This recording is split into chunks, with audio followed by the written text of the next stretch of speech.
I mean, without Maheras Recreational Center, it would have caused a lot of issues of growing up being involved in wrong crowds and leading in the wrong direction. Actually, I started a working foundation here before I was even old enough to have a job. The staff would pay me little things out of their checks. I learned modern dance, pottery. I learned how to respect seniors, how to volunteer. I ran track. I learned how to swim, work as a team member. I mean, conflict resolution, everything from Maheras. Our position here is being able to stabilize every neighborhood throughout the city of Detroit. Community centers are very, very much necessary. So that's why I have a strong passion in being a recipient, growing up in the community with community centers here in District 4, to want to see that come back again. And the city and the mayor strongly support being able to have community and recreation centers. So in our efforts with the Maheras Gentry Recreation Center that's right there on our beautiful waterfront here in District 4, we would love to see that to be rehabbed, to allow the community for all ages to be able to benefit, to come there for educational classes, for learning, for physical and educational purposes, and meeting places so community groups could come there and perhaps have events there or have community block club meetings there, or the community as a whole to have a wonderful place to come and fellowship with each other in their community. This community has great pride in its area in terms of its beautiful parks that we have along the water, as well as the beautiful homes that we have along the waterways and throughout District 4. So this is why it's a great passion for us to once again have a community center in District 4 where all can come and benefit and have some pride and have a place to be able to come and spend time right in their own backyard in their community. I am Jocelyn Fitzpatrick Harris. I've been for over 40 years in this community. My family came to this community from what is known as Black Bottom.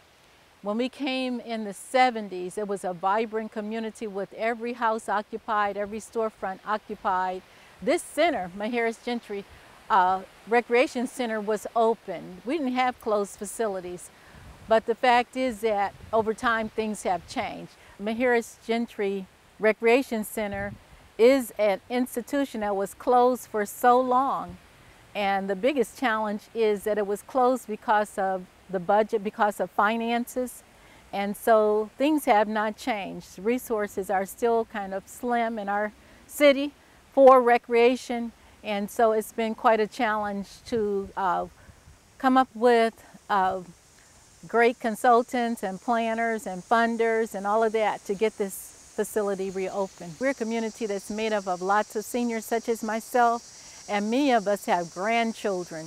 And the grandparents that I know want to pour into the lives of their grandchildren. So this community center will represent an opportunity for multi-generational transference of skills and gifts and abilities between grandparents and grandchildren as well. When I walked in today, we saw a lot of graffiti, a lot of trash, a lot of vandalism that has been taking place over the years in the center. But when I went in the bathrooms, you can see a lot of broken toilets, broken sinks, a lot of porcelain was broken. You can tell where a lot of pipes were stripped out, a lot of heating and cooling pipes.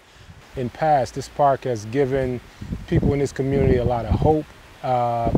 It's been a place where people can go and learn.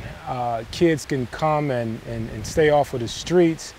And it's so important, and not just to the community, but to the city of Detroit, and especially in this revitalization, that we restore community jewels like this. People have to have a place to be in order to feel like a community. I'm an architect, so I'm very sensitive to places and what it feels like there. and how it can be positive and how it can be negative. Well, this room is amazing. It was intended to be some kind of a basketball thing, I think, but it's a beautiful meeting space. So many things can happen in here. It's not really appropriate for basketball.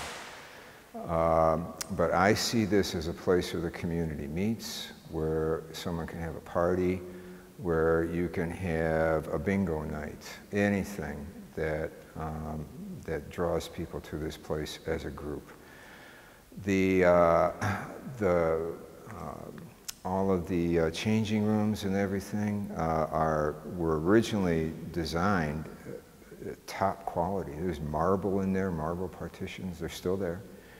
And what it's almost like the people that came to strip the building have been polite. They left a lot of art, I guess, and they took a lot of asbestos out and pipes, but that's about it. The building the bones are good. The bones are good. Well, the reality is that the world is round, so is all the communities. So this is an opportunity to give back into a project that's going to be very meaningful, not just for the immediate community around Jeff Chalmers, but for the surrounding areas as well. And it's going to be a facility that will become a destination, and it'll bring not only great joy and recreation, but it's an opportunity for people to have great fellowship together and share resources. So it's an opportunity for everyone.